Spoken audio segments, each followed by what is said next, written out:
Welcome to the All Things Wildfire podcast, where we delve into the latest trends and hot topics in protecting properties against wildfire. So sit back, relax, and join us as we arm you against disaster. Welcome, everyone, to another great podcast episode. I have a special guest here today that is going to be focusing on and talking to us about the technology and his experience in technology, by the way, on what we can do to get the wildfires, the better communication faster, so we have awareness a lot faster that a wildfire has broken out, for example, in a forest. And so I'm going to let him, and we're going to dive into a few questions because I think this technology is actually pretty amazing. But we're going to dive in. Let me introduce, and I'm going to pronounce your name properly, brother, okay? It's Carsten Brinkschulte. Pretty good. Okay, fantastic. And Carsten, where are you joining us from? I'm joining you from Berlin, Germany. You're in Germany. Okay, awesome. Thank you for making the time, and I'm glad that everything worked out for us to be able to connect and be able to provide some more value and some more instruments for people to be able to use in being able to reduce the risk of wildfire. And specifically, Carsten, your company is Dryad, and can you explain a little bit about your company and what you guys, the technology you guys have created, and then also let us know what your history is of your experience in the past years that is tied into this new industry that you've created. Okay, thanks. Yeah, my background is telecoms. I've spent about 25 years in the telecoms industry doing LTE, 4G networks, mobile email, and synchronization. And Dryad is my fourth company, and of course, it's also using telecommunications technology, but this time for a much better purpose, and that is to detect and help to prevent wildfires with technology. And the way we're doing it is with gas sensors, solar-powered gas sensors that we place in the forest, and those sensors they can actually smell a fire. Think of it like an electronic nose that we attach to a tree. It's solar powered, no batteries, and it can last for 10 years or even longer. And it can detect the changes in the gas composition of the air. And it's using built-in machine learning, some call it artificial intelligence, to actually detect whether what it smells is a fire or a diesel truck driving by. And when it detects that fire, it then sends out an alert, obviously, to the firefighters that can go there as quickly as possible before the fire spreads out of control. But since I'm a telecoms guy, I couldn't help it but to bring telecoms in. I love it. Yeah, I love it. Now, Carsten, when you say this sensor smells, I'm looking at your white paper and it says Dryad's technology smells changes in the atmosphere. Based on your solar-powered and gas sensors. Dryad's technology can detect fires during the smoldering phase. So when it's beneath the canopy, right? And this is one of the questions that I think many of our listeners are going to have is like, hey, we've seen the satellite images where people can detect the smoke. We see some of these cameras that are out there, and I think that's great also. But you're suggesting here that the smoldering phase is largely unseen for hours and hours, but your sensors are able to actually smell this kind of activity going on. Can you kind of explain, like, that's really interesting to me. I'm wondering how that's happening, but can you kind of talk about some of the advantages of that and the technology behind that? Sure. I mean, many fires, if not most, are actually starting on the ground. Maybe because someone threw away a cigarette or forgot to completely extinguish a campfire. And then what you basically have is a smoldering fire that can last for several hours, depending on the wind and conditions of the soil that's and the leaves and twigs that are basically smoldering. It can last for 6-8 hours before actually an open flame erupts before the fire gets so large that actually the heat is so intense that the smoke is rising above the tree canopy and can be seen from afar. Before that happens, sometimes for 6-8 hours or longer even, the smoldering fire and the smoke rising from it is remaining under the tree canopy. The canopy acts like a blanket that traps the smoke for quite some time, until such a time when the heat is so intense that it actually rises above the canopy. And our intention, our mission is to actually detect fires during this smoldering phase before an open flame takes over, and then eventually you have a crown fire, and then you've got a mega fire resulting from that. And the way we are detecting it is very similar to the concept of our nose. Let's call it an electronic nose. We have a solar-powered gas sensor that can detect hydrogen, carbon monoxide, and volatile organic compounds, and the changes of the gas composition of the air effectively. And then using machine learning, artificial intelligence to distinguish that from the normal smell. So we basically teach the sensor how it smells when the fire burns, and how it smells when it's not, and the sensor distinguishes that. Wow. That's very, very impressive. Now, you also have in your white paper some information on, for example, how these sensors could have saved acres and acres of fire, of damage, right? And so here you have, it says the mosquito fire, for example, which would happen in Lake Tahoe in 2022. If this would have been detected earlier, you could have saved over 70,000 acres from being burned and 13 buildings. And, you know, the early detection, I guess, you know, the people in CAL FIRE and the foresters and the firefighters and the wildland firefighters that are out there, they realize the importance of early detection. And you had said something earlier in our conversation. You said it's one thing to respond early to put out a fire. It's another thing to respond later, and now you're having to battle a different scenario, right? Can you kind of expand on your experience on what you mean by that, and how that plays out for the local firefighters? Well, of course. So I think that time is everything, and in firefighting. And if you get a chance as a firefighter to arrive at the scene when you still have a relatively small fire, the size of your living room maybe, then it's possible to put it out with a few, 1,000 gallons of water maybe. But if you come an hour later and you've got a football field on fire, you need an army, and you need lots of equipment, and lots and lots and lots of waters and aeroplanes to actually, you're battling a fire. Right. You're no longer extinguishing it. You're trying to contain it. So what we're trying to accomplish, and I think others as well, is to detect the fire as early as possible, because that increases the chance for the firefighters to actually extinguish the fire before it spreads out of control. And that's at least our goal. I think that's so well said, Carsten, from the standpoint of when the firefighters go there early, they can actually extinguish the fire. But too often what we see on television when we have these wildfires and even these mega fires is containment is really all that they're doing now. It's like, we're not trying to put this thing out. We're trying to contain it so it doesn't impact more communities. So it's a much different way to battle the fire. So that makes a lot of sense. And I get this visual of, you could have a few different crews out there early, have success. They high five each other, but hours later, it's terror. Right now, we're in a much bigger situation.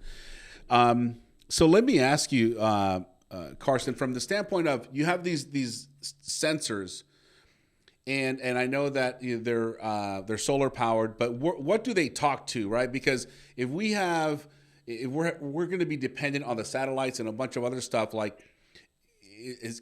could that pose a problem, or how is this whole system working with your expertise from telecom? Yeah, as I said, I can't help it but to bring telecoms to the forest. Yeah. So the sensors, they use a wireless network based what's called LoRa, something like Wi-Fi, but for outdoors.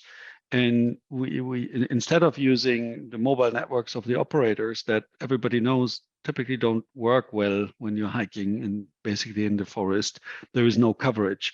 So what we did is we're bringing a mobile network to the forest. We're building our own network. We're building what we call the silver net at Dryad. The silver net is the network for the forest. It's solar powered, the gateways.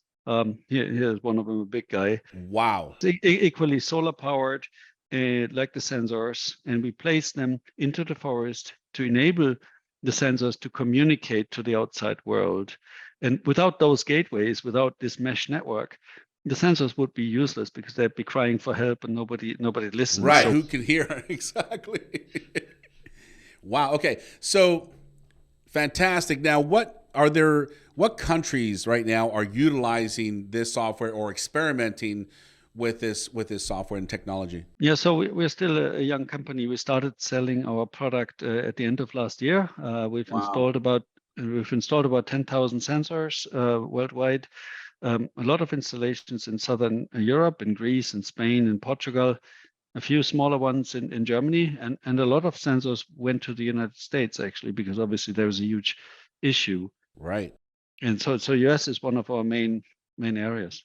Okay. Now, you just had a press release regarding this pilot program, this installation pilot program with CAL FIRE.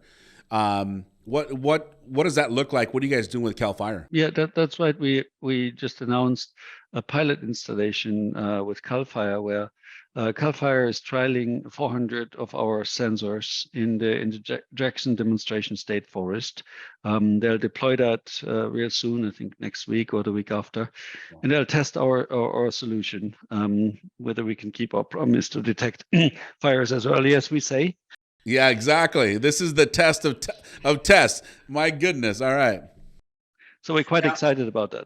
Yeah, I love that. So, and it sounds also like you did a proof of concept testing with PG&E. That's right. How did that go? Yeah, last year we did a POC, a proof of concept, and we're continuing it this year in a smaller scale installation initially with PG&E in order to demonstrate our detection capabilities in the context of power lines, obviously. That's awesome. That's awesome. Now, do you have any, I know the company's still new, but do you have any success stories that you could talk about as far as, a country that has used them and that has had this amazing response and being able to minimize the wildfire damage? Well, it's a bit early. Last year, as I said, we sold about 10,000 sensors. This year, we're manufacturing about 230,000. So we're going into larger scale deployments, and only when we have large scale deployments will we be able to demonstrate the effect over a period of 2 or 3 years. So it's nothing that instantly brings relief. But we did actually detect already one unwanted fire in Germany. We had a bunch of sensors in an area where they did a prescribed burning. So we could actually test our system, whether it actually worked. And yes, it did detect the fire. And then the next morning, I got alerts on my phone when the sensors were detecting a fire. And I said, oh, damn, that must be a false alert. So I called up the fire brigades. They checked, and guess what? The fire was acting up again. They forgot to completely extinguish it in one small area, and our sensors picked it up. So we did. Get out of here. I love that. Wow. That's so interesting. And it's I think the goal here is to get these sensors out there so the concept can be tested and tested and tested and tried to figure out, like, okay, great, is this working? And so I think that, in situations like this, I hope that everything goes well with the installation with CAL FIRE. When is that going to happen, by the way? We've shipped the devices to them, and now we're planning the deployment and finding the right time. So it's happening basically as we speak. Got it. So it'll be in the next few months for sure. Yeah, sure. Okay, awesome. So it'd be right before our peak wildfire season, which I think is very appropriate. Question, Carsten, if you have these sensors in the forest, how close do these sensors have to be? They have to be 10 feet away, 100 feet. Like how far do they have to be from each other? And then how far does this I forget what you called it, but the beacon, the big The gateways. the gateways. How far is the gateway from all the other sensors? Basically, the more sensors, the better, because the closer you bring the sensors together, the faster the detection time. But obviously, there is also price performance ratio. So we figured that a good ratio is to put one sensor for every football field of area, so every 300 feet or so, roughly. Yeah. As I said, putting more improves detection time. Spacing them out more widely, it takes longer for us to detect a fire. So that's basically variable as you want, the level of the detection protection you actually want. The gateways, they can communicate over or maybe 2 miles of distance between them. So that depends a little bit on the terrain, as well as the forest itself. Is it a dense forest, or is it more sparse, where we can communicate over a longer distance? Got it. And so when these sensors, question, how long does the sensor need for the smoldering to take place before it actually puts out an alert? Unfortunately, there is no exact figure that I can give to you, because that depends on the volume of fuel being on fire, and the direction of wind and the wind speed. Because the gases, the hydrogen, the carbon monoxide, the VOCs, they have to travel from the source of fire to our sensors before we can detect them, right? So, but we think it can take 30 minutes or so. When you have like 3 to 4 kilograms of fuel on fire, it takes about half an hour to travel the distance across a football field to reach a sensor, and then to have enough gas so that we can detect it. Got it. Okay. And so when I think about where the strategic areas would go as far as the installation of these sensors, where have you seen that most of the countries are using these sensors at? Is it just strictly in the forest, or are there other areas that they're installing these in? Well, we really focus on human-induced wildfires, which happen to be about 80 to 90% of the fire starts. So naturally, you focus the deployment of the sensors on the area of human activity.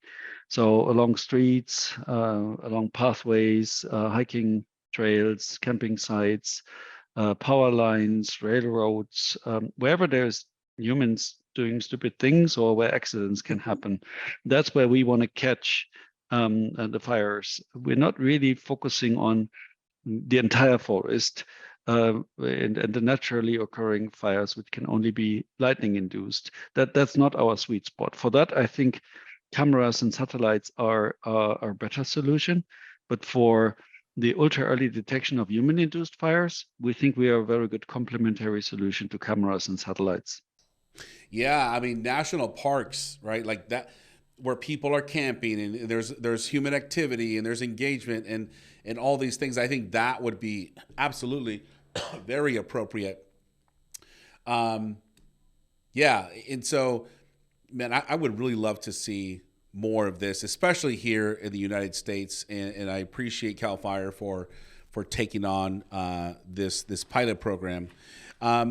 Now, you mentioned that you're in a few countries, and of the countries that you've named, which one of them? I know it's early, but which one of those countries has placed larger orders or has adopted the technology to want to experiment with it more? Mm-hmm. Well, Greece is clearly leading here in Europe. They bought about 3,000 sensors and have several installations in municipalities, and followed by Spain. And not surprising, because these are the two countries being hit the hardest in Europe with wildfires. So naturally, they got the most pressing need to actually battle it. And we are there to complement the cameras, the satellite solutions that are already in place, and they want to improve those by adding ultra early detection with gas sensors, and that's what we're doing. I love that. I love that. Now, yeah, and I think unfortunately for Greece, we over here in the U.S. we see these massive, massive raging wildfires, and what we're able to see on the news is just this attempt to try and just evacuate because the fires are so large, and this problem, I think maybe 10 years ago, it was a different thought process as to what wildfires are and the frequency of them. Now it is a worldwide problem, and do you have any data or statistics or thoughts on the climate and what's really happening? I read your white paper, and you have some data in there that begins to talk about that. But I'm just wondering what the future is for us, with regards to if climate change continues to change, and I know it's small increments of change that will cause catastrophic events to take place.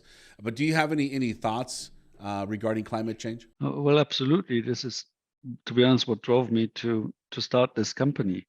Wildfires are causing up to 20% of global CO2 emissions. That's between 6 and 8 billion tons of CO2.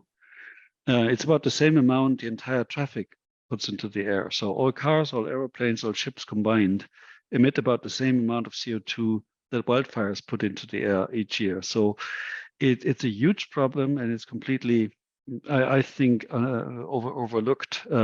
It's actually driving climate change. And with accelerating climate change, we'll see more droughts. And with more droughts, we'll have the forests dry and vulnerable for quick fires that actually spread and become mega fires very quickly. So it's self-accelerating, self-propelling in a way, worsening the problem. And of course, it also eliminates the world's largest carbon sponge, which the forest is. So it's not only accelerating climate change, it's also and spitting out CO2. It's also taking away the biggest sponge we have that protects us against that problem. So it's really one of the biggest problems that we need to fix. And since it's 85% or so of fire starts that can be traced back to human activity, it's us causing the problem. So it should also be us fixing it. Boom. Boom. I love that. Just imagining all of the traffic emissions that from airplanes and vehicles and everything else, and then doubling that because now you have the wildfires. Like we're to your point, we're accelerating the change of the climate itself, and yeah, I mean it's one thing to be able to put out the fires. It's another thing to have like real prevention methodology to minimize the amount of fires, because we know that fire in and of itself, like you mentioned with the lightning, that's natural, that needs to happen. These fires have been happening for decades and part of what the forest is accustomed to, but the human aspect of it, of what we do largely by accident on causing these wildfires, really is accelerating everything. And man, I love, and I would encourage other tech companies and experts like yourself to be able to continue to contribute and come up with some solutions on how we can manage this, because if we don't do something about this and continue to do something about this, I'm afraid what 5 and 10 years future looks like for us and for our children, So let me ask you, Carsten, with regards to this new product that you have going out, it's being accepted now more and more, and now with the U.S. we're doing a pilot program. What would you like, what's a good vision for you? Like, what would you love to see accomplished in the next 3 years with regards to the things you've created and Dryad specifically on what you would love to see happen in the next 3 years? If you look down the road and say, hey, we've done our part, here's what we've accomplished, what would that look like? There's an interesting, very interesting project going on. It's the X Prize for wildfire. If you haven't looked at it, Yes. you definitely should look at it, because that's, I think, very much aligned with our vision. And that vision is how about if we had a situation when in the future a wildfire could be detected and put out within 10 minutes? Because that would be a vision I What? would love to see. Yes, and not that we can put out a fire, we'll just detect it. But if we combine our ultra early detection with an automated response system, where you could have like a drone that actually flies to Yes. the location and puts it out, then that vision could actually become reality, because we're contributing the ultra early detection. Now let's find some, really gifted drone developers that actually build something that can instantly fly and extinguish within minutes, because time is of the essence. We'll do the detection part. Now we need to find a partner that does the extinction part. And of course, we've got the firefighters. They'll do their job too, and we just need to accelerate as quickly as possible. What a great idea. I think the importance is the collaboration among the founders, the inventors, the visionaries, the culmination. And I did see the X Prize. I think I saw Seth from Fire Safe Council in Santa Clara. He shared that, and I thought, this is amazing. So it really does allow people to come and communicate together and figure out what can we do to provide answers. And I love the idea of the drones. I was on a podcast earlier this week, and we talked about there are some drone companies out there right now that are running the play. They're experimenting. And really what I love about the drone technology of what's being done out there is, right now, drones run about 20 minutes long for the battery life. And this one drone is going to be a hybrid, which is going to be part gas and part battery. And it's supposed to be able to run for up to 2 hours and carry a few hundred pounds of payload.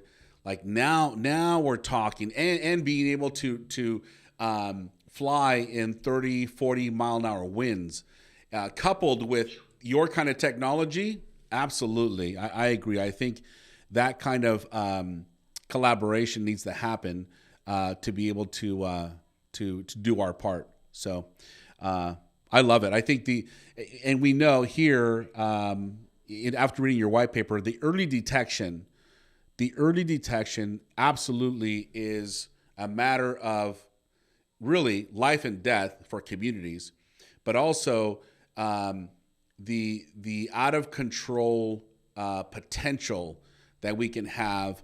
And we all look back to the Paradise Fire, and I think that it was so tragic for all of us to view and to see, especially the people that were sharing on social media. You could just feel how frightened they were. But as we come together and collaborate together, I look forward to what 3 and 5 years from now would look like by putting this type of technology out there. Now, Carsten, let me ask you. I know that we talked a little bit about it, but as we close here, you were in telecom for all these years, okay? And that was your expertise. And you've developed this product here, which is fantastic. And now it's being, you're going through the proof of concept with a bunch of different countries.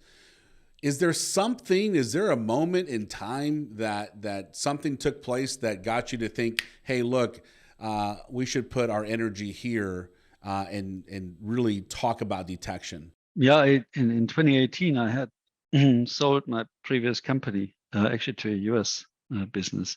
And then when you sell your business, you lost your baby, you don't know what to do really. And then for me, for the first time, I saw on media wildfires, really these mega fires in California and in Australia, and it really shook me.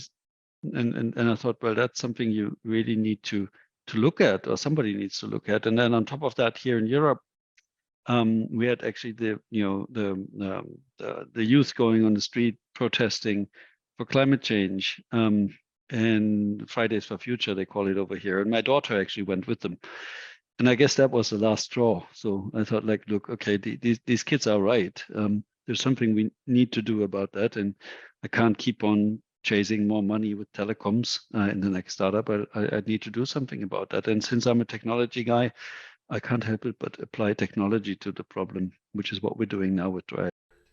Boom. Fantastic. And when you say, your daughter went out there for the protests, and you're saying these young kids, they're right.